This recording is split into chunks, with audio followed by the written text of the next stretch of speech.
warahmatullahi wabarakatuh. Nama saya Selpaneko Saputri. Saya dari Prodi Bimbingan Konseling Islam semester 3A.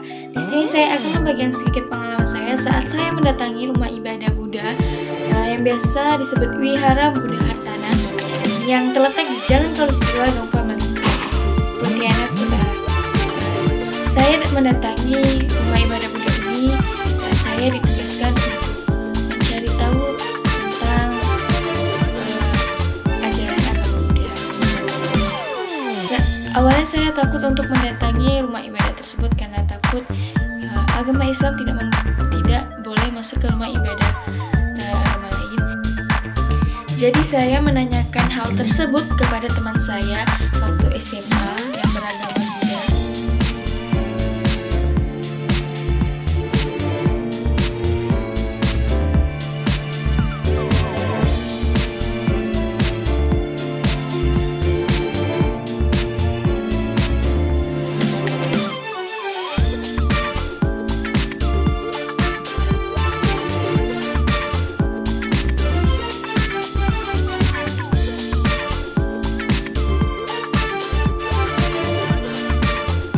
Saya pun mendapatkan informasi bahwa Wihara Buddha Hartana berdiri kokoh dan megah di Jalan Kalustiwa Gang Family, Pontianak Utara setelah melewati pembangunan 4 tahun lamanya dan 4 tahun 10 bulan, yakni sejak 2014 sampai 2017 diresmikan secara langsung oleh Wali Kota Pontianak Edi Rudi Kamtono.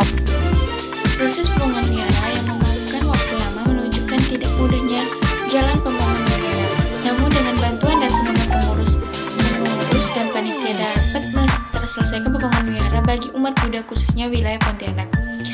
Hal tersebut yang disampaikan Hermanto selaku ketua pembangunan wihara.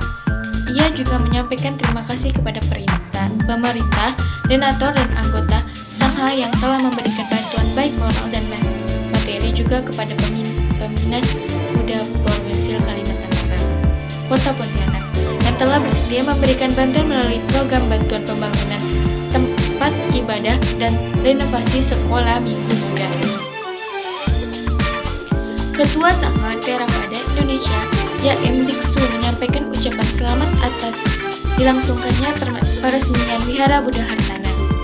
Beliau menyampaikan bahwa Wihara Buddha Hartana merupakan wihara Theravada dengan bangunan termegah di Pontianak saat ini.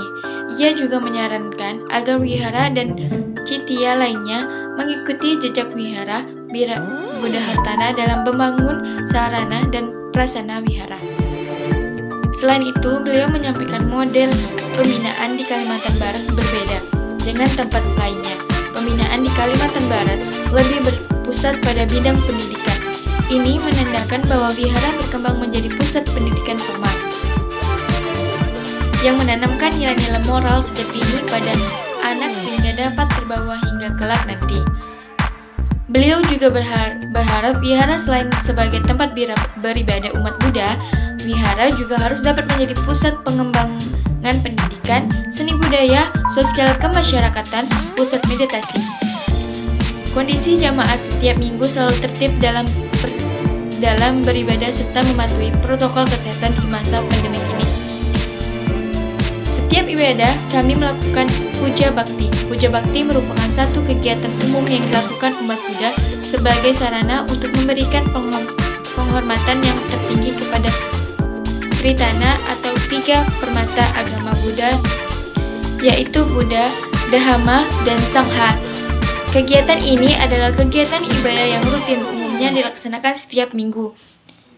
Dan kami juga melakukan meditasi. Kegiatan ini bertujuan untuk melatih diri memusatkan pikiran sehingga dapat lebih memiliki pandangan benar serta tidak lupa membaca Parita. Parita merupakan syair suci yang telah dibabarkan oleh Sang Buddha yang merupakan syair pelindung bagi mereka yang memiliki keyakinan saat membaca dan memahaminya. Dengan membaca Parita bisa menciptakan suatu kondisi ketika berjodoh dengan Kama. Untuk itu rajin-rajinlah membaca Parita. Dan apabila hari-hari besar seperti Hari Waisak, umat Buddha akan mengadakan doa bersama untuk merayakan Hari Waisak. Trisuci Waisak merupakan pengertian atas kelahiran Pangeran Siddhartha, mencapai penerangan dan wafatnya Buddha Gautama. Pada tahun 2009 ini sudah Trisuci Waisak pada peringatan angka tahun Buddhis ke 2563. Umat Buddha dengan sukacita menyambut dan memeriahkan peristiwa tersebut dengan kegiatan-kegiatan keagamaan seperti ceramah, dharma, donor darah, bazar, pentas seni, dan tentunya peringatan Trisuci Waisak. Dan ada juga peringatan Hari Kathima, yaitu perdana. Hari Raya Kaita merupakan salah satu hari raya dalam agama Buddha. Perayaan Hari Kaita diadakan sebagai ungkapan perasaan terima kasih untuk Buddha kepada agama Sangha yang telah menjalankan masa puasa selama 3 bulan di daerah mereka. Dana dalam agama Buddha diartikan sebagai pemberikan dengan tulus dan ikhlas atau melepaskan milik kita, baik itu berupa uang atau barang, tenaga, rasa aman yang baik, dan pradana dalam perspektif Buddhis bukan hanya sebatas memberi santunan kepada orang miskin. Kemudian kapan pradana akan dimulai? Umat seharusnya berdana kepada biksu pada rentang waktu yang tepat, yaitu dari fajar pagi hari sampai pertengahan hari sebelum jam 12. Namun tidak ada batasan waktu bagi umat untuk berdana keperluan obat-obat kepada biksu. Kemudian saya menemukan titik temu agama Islam dan Buddha.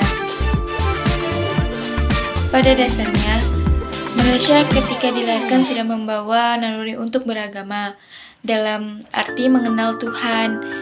Meski kadarnya sangat kecil disebutkan dalam firman Allah SWT, maka hadapkanlah wajahmu dengan lurus kepada agama. Tetaplah atas fitrah Allah yang telah menciptakan manusia menurut fitrah itu. Tidak ada perubahan pada firman Allah. Itulah agama yang lurus, tetapi kebanyakan manusia tidak mengetahui.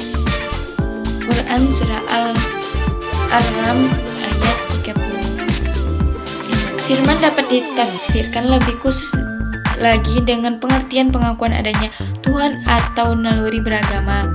Sedangkan agama Buddha menjelaskan dalam kitabnya, ketahuilah para biksu bahwa ada sesuatu yang tidak dilahirkan, yang tidak menjelma, yang tidak tercipta, yang mutlak.